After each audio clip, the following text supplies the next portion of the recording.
Welcome, I'm Shataya and this is AUMLive News. February 1st marked the beginning of this year's Black History Month. So for today's show, we will be highlighting African American fraternities and sororities here on campus. You're sure to have seen the stone monuments across campus engraved with the history of Panhellenic fraternities and sororities. Well, among these tributes are dedications to the Divine Nine, of which AUM is proud home to 7. I was able to meet with two members of the Alpha Phi Alpha fraternity, Cameron Cunningham and chapter president Cameron Tolbert, who described their fraternity to be. My name is Cameron Cunningham. I am a Spring 22 issue of Upside Chapter Alpha Phi Alpha Incorporated. Right here, we're showing like an alpha. This is the winning team. It's my team. We spent about 5 months. We did hard work and determination. Started off with acting because not know how to dance, no rhythm, no nothing. Got into this dub, got into this trophy. So my name is Cameron Tolbert. I'm a fall 20 initiative of the Upside chapter, Alpha Phi Fraternity Incorporated. I do serve as the chapter president of this fraternity. If I had to pick 3 words to describe the fraternity, I would say blessing, blessing, and blessing. Just kidding, but it is a blessing. But blessing first and foremost. Second, an opportunity. And third, just a helping hand to everybody else. I know there's more than one word. I was also able to meet with Zeta Phi Beta member Dominique Dwight to tell us a little bit about the history of her organization and her personal experience here at AUM.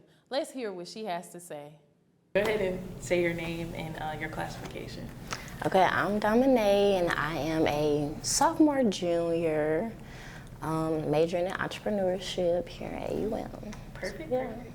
Okay, so state your sorority and what you're a part of. Okay, well, I'm a proud member of Zeta Phi Beta Sorority Incorporated. I came in spring 22. So yeah, it's about to be like my 1-year anniversary soon. Awesome. So tell me a little bit about the history of the sorority. Of course what you know, and then a little bit about what y'all do here at AUM.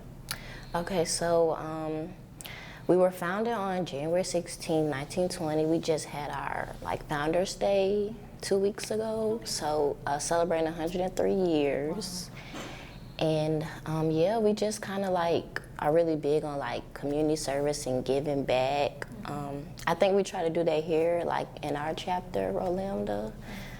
Just doing a lot of awareness events and things like that. Last week we had cervical cancer awareness, and we also did our cookies and condoms events, which is for safe sex awareness. So we do a lot of things like that, I think.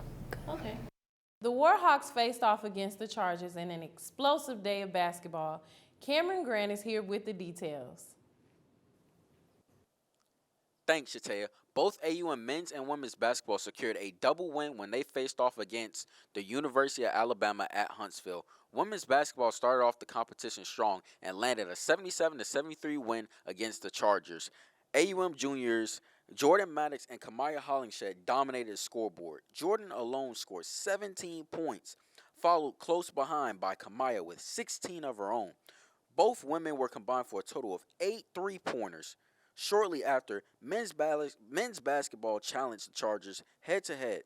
Travis Anderson led the Warhawks with a solid 23 points, 8 assists, and 3 rebounds.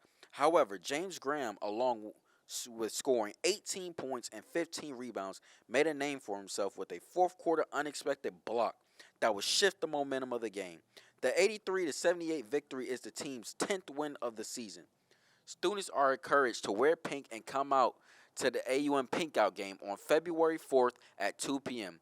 Both teams will be on home turf when they face against Lee University. This has been Cameron Grant with your AUM Sports News. Back to you, Shataya. In other news, I was able to speak with Professor N.D. Seibel about the upcoming theater performance, The Revolutionist, by Lauren Gunderson, directed by Val Winkerman. N.D. described the play to be reimagining of 4 very powerful women during the French Revolution who changed minds, riled up, and pissed off the wrong people. Girl power from the 1700s. The play is set to premiere on February 2nd through the 4th at 7:30 p.m. then the 4th through the 5th at 2 o'clock p.m., located at the AUM Theater in the Taylor Center. Now we have Jamarcus with your local weather forecast. Thanks, Chantel. For today's forecast, we have a few light showers with the highs of 62 and the lows of 49. For Friday's forecast, it's partially cloudy with the high temperatures of 56 and the low temperatures of 37. And for Saturday's forecast, it's partially cloudy with the high temperatures of 57 with the low temperatures of 32. Back to you, Chantel. Thanks, Jamarcus. Everyone, thank you for joining us today at AUM Live News. See you next week.